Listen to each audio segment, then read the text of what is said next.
અમદાવાદના વહીલાલ ખાતે નવનિર્મિત શ્રી ઘેલંબે માતાજીના મંદિરમાં મૂર્તિ પ્રાણ પ્રતિષ્ઠા મહોત્સવ અને મહાયજ્ઞનું ભવ્ય આયોજન કરાયું હતું.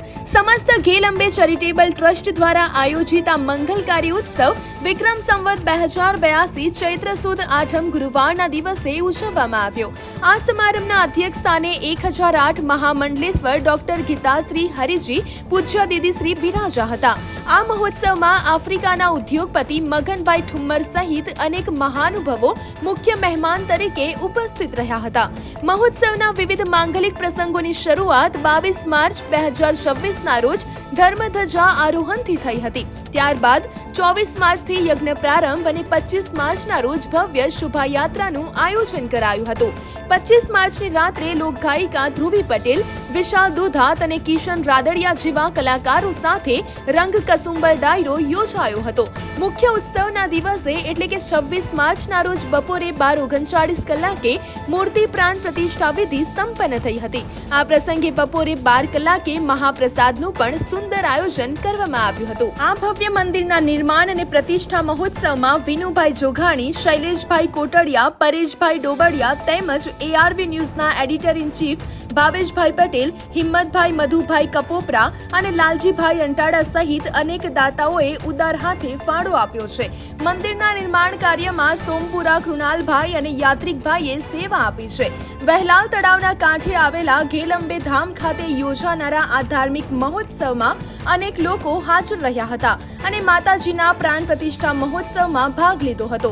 આ ભવ્ય મંદિરના નિર્માણ અને પ્રતિષ્ઠા મહોત્સવમાં વિનુભાઈ જોઘાણી, શૈલેષભાઈ કોટડિયા, પરેશભાઈ ડોબડિયા તેમજ ARV ન્યૂઝના એડિટર ઇન ચીફ ભાવેશભાઈ પટેલ, હિંમતભાઈ મધુભાઈ કપોપરા અને લાલજીભાઈ અંટાળા સહિતના લોકો ખાસ ઉપસ્થિત રહ્યા હતા. ઘેલંબે માતાજીનું મુખ્ય મંદિર ભાડલા છે, જે ભાડલા રાજકોટ તાલુકામાં આવેલું છે અને ત્યાં એક માતાજીની વાવ પણ છે અને મોટું મંદિર છે. વર્ષોથી ત્યાં માતાજીની પૂજા કરવા પૂરા ભારતમાંથી લોકો આવે છે અને અમારી ઈચ્છા એવી હતી કે એ મંદિર બધાને દૂર પડતું હોય તો આપણે નજીકમાં અહીંયા મંદિર થાય. માતાજીનો ઇતિહાસ બહુ વર્ષો જૂનો છે અને એવું કહેવાય છે કે 7 બહેનો હતા, એમાં ખોડિયારમાં પણ એમના એક બેન હતા અને ગેલ માતાજીનું નામ એટલા માટે પડેલું કે માતાજી એક વખત એટલા બધા ઘેલા થઈ ગયેલા તો ઘેલી માતા તરીકે ઓળખાતા હતા, પણ પછી એનું નામ અપ્રભંશ થઈને ગેલી અંબે થઈ ગયું છે. હાલ આપણે જોવા જઈએ તો માતાજીની પ્રતિષ્ઠા અહીંયા કરવામાં આવી છે, તો શા કારણે અહીંયા કરવામાં આવી? અમારો એક જ ઉદ્દેશ હતો કે માતાજીની પ્રતિષ્ઠા અહીંયા થાય તો બધા ભક્તો નજીકમાં લાભ લઈ શકે, એટલે મંદિરની નિર્માણ થાય અને બધા જેટલા આજુબાજુના વિસ્તારમાંથી નજીકમાં હોય એ બધા લાભ લઈ શકે. અને પછીનો પણ અમારો જે મંદિરની સ્થાપના થયા પછી એવો વિચાર છે કે જે આ જગ્યા છે એમાં કોઈ શૈક્ષણિક શરૂઆત કોમ્પ્લેક્સ કરીને શરૂઆત કરીએ. બીજો પણ એક વિચાર છે કે આપણે જે કોઈ નિરાધાર લોકો હોય એના માટે પણ વિચારીએ અને અત્યારે આ એક પહેલો પ્રશ્ન અમારો પગથિયું સોલ્વ થયું છે, બીજા બાજુ અમારા પાઇપલાઇનમાં છે. સર્વ મંગલ માંગલ્યે શિવે સર્વાર્થ સાધિકે શરણ્ય ત્ર્યંબકે ગૌરી માં નારાયણી નમોસ્તુતે. માં જગતજનની બ્રહ્માંડ ભાંડોદરી માં ભાડલાવાળી આજે ઘેલંબે આ ધામની અંદર શક્તિ સ્વરૂપા કે ચૈત્ર નવરાત્રિની અંદર માં જગદંબા અંબિકાની ઘેલંબે સહિત એમની સખીઓ એમના ગણો સાથે આજે બિરાજમાન થઈ કે સર્વજન હિતાય અને સર્વજન સુખાય, કે સર્વ જનનું અને અહીંયા આવનાર દરેકનું કલ્યાણ થાય, એની સર્વ મનોકામના સિદ્ધ બને. કંઈક માં શક્તિનું કંઈક અહીંયા જાગ્રત ઉજાગર છે એ માટે અહીંયા શક્તિ સ્વરૂપા માં જગદંબાનું દિવ્ય મંદિર બન્યું આ ભૂમિ ઉપર કે સર્વના લોકના હિત માટે બધાયનું કલ્યાણ થાય, સર્વનું કલ્યાણ થાય એ માટે.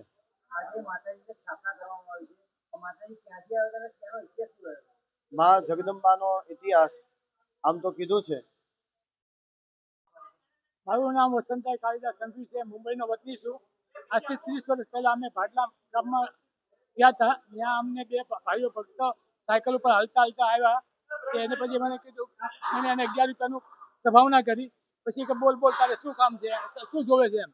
તો મેં કીધું મારી પાસે માતાજી ખુશ થયા હોય તો મારે મુંબઈ, સુરત, અમદાવાદ બધે મારે માતાજીનો ઉત્સવ કરવો છે, પણ મને બોલતા નથી આવડતું, મને કોઈ જાતની સમજણ નથી. એ સમજાતી કે જા તું મુંબઈ જાય તો તારું કામ થઈ જશે. એટલે પછી હું મુંબઈ આવ્યો. નાના બધા પેપરમાં એડવર્ટાઈઝ આપી કે ભાઈ જે લોકો ગેલ માતાજીને માનતા હોય તે મારી દુકાને બધા આવે. એ આવ્યા પછી જે લોકો આવ્યા એને કીધું ભાઈ મારે કોઈ પાસે પૈસો લેવો નથી, આપણે ગેલમાં ઉત્સવ કરવો છે, સંપૂર્ણ ખર્ચો મારો, ને આપશે તો હું લઈશ, ના નહીં પાડું. તે બધા અમે પેલો ઉત્સવ કર્યો. એ ઉત્સવની અંદર 1000 માણસો આવ્યું હતું, 800 થી 1000 માણસો. પછી આ લોકો મેં સુરત ગયો, સુરત વાળાને વિનંતી કરી, અમદાવાદ વાળાને વિનંતી કરી, તમે અમારા ઉત્સવમાં આવો, તમને એમ લાગે કે ભાઈ અમારી માટે સારું છે તો તમે આવું કરજો. ધીરે ધીરે બધા ભેગા થઈને બધા ઉત્સવ કરવા માંડ્યા. આ એક ગેલંબે પરિવારમાં કોઈ એક નાત નથી. આમાં લગભગ 18 થી 20 જ્ઞાતિનું સાથે સંયુક્ત અમારા માતાજી છે. અને આજે એક અમારો આ એક હતો કે અમારે માતાજીનું મંદિર અમદાવાદમાં બનાવવું, અને એ આજ અમારો પૂર્ણ થયું છે. આજે જે અહીંયા કયા કયા ગેસ્ટ આવ્યા હતા અને કેટલી સંખ્યામાં આવ્યા? લગભગ ગેસ્ટમાં તો અમારા માજી ગૃહપ્રધાન ગોરધનભાઈ ઝડેપિયા, ભાઈ બાબુભાઈ ઝડેપિયા, એ સિવાય અમારા સૌરાષ્ટ્ર પટેલ સમાજના આદ્ય સ્થાપક મગનભાઈ રામાણી અને અનેક ડાયમંડમાં અને બિલ્ડરમાંથી ઘણા મહેમાનો અમારા ત્યાં. લગભગ અહીંયા આજે 6000 માણસો ગેલી ભક્તિના આજે પ્રસાદ લેવા માટે અને માતાજીની પ્રતિષ્ઠામાં હાજરી આપેલ છે. આ પ્રાણ પ્રતિષ્ઠામાં સર્વેને આમંત્રણ હતું કે ખાલી? હા, એટલે આમાં માતાજીના ભક્તોને અને હતું ને, અને અમુક અમે ગેસ્ટ બોલાવ્યા હતા. અમે જ્યારે ભવ્ય પ્રોગ્રામ કર્યો હતો ત્યારે 25,000 માણસો ચંદ્રપ્રસાદ દેસાઈ હોલમાં ભેગું થયેલું હતું. અને આ એક જલ્દી પ્રોગ્રામ અને મંદિર બનાવવાથી 25% લોકોને ખબર છે, 75 લોકોને હજી ખબર નથી. કારણ કે અહીંયા સર્વ સમાજ અને મુસલમાન બી અહીંયા પૂજા કરવા આવે છે, એટલે હજી 75% ને ખબર નથી. જ્યારે ખબર પડશે ત્યારે 25-30,000 માણસની કેપેસિટી વાળું આ મંદિર બની ગયું છે.